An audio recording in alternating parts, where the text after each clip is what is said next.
బెండకాయ పచ్చిరొయ్యల పులుసు ఎలా వండాలో ఈ వీడియోలో చూసేద్దాం. ముందుగా దాకలో 5 టేబుల్ స్పూన్ ఆయిల్ వేసుకొని కట్ చేసుకున్న ఉల్లి పచ్చిమిర్చిని కూడా వేసుకొని గోల్డెన్ బ్రౌన్ కలర్ వచ్చే వరకు దోరగా వేపుకొని పచ్చిరొయ్యలు కూడా వేసుకొని నీరు ఎగిరిపోయే వరకు వేపుకోవాలి. అందులో చిటికెడు పసుపు కూడా వేసుకొని పచ్చివాసన పోయే వరకు వేపుకోవాలి.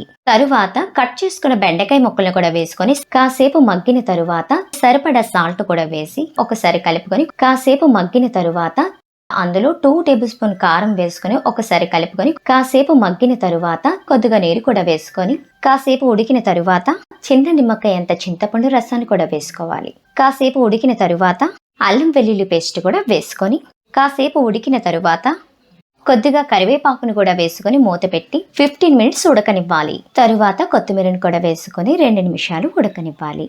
అంతే అండి, గుమగుమలాడే బెండకాయ పచ్చిరొయ్యల రెసిపీ రెడీ. మా వీడియోలు మీకు నచ్చినట్లయితే లైక్ చేయండి, షేర్ చేయండి, కామెంట్ చేయండి. అలాగే సబ్స్క్రైబ్ కూడా చేసుకోండి. మరొక వంటకంతో మళ్ళీ కలుద్దాం.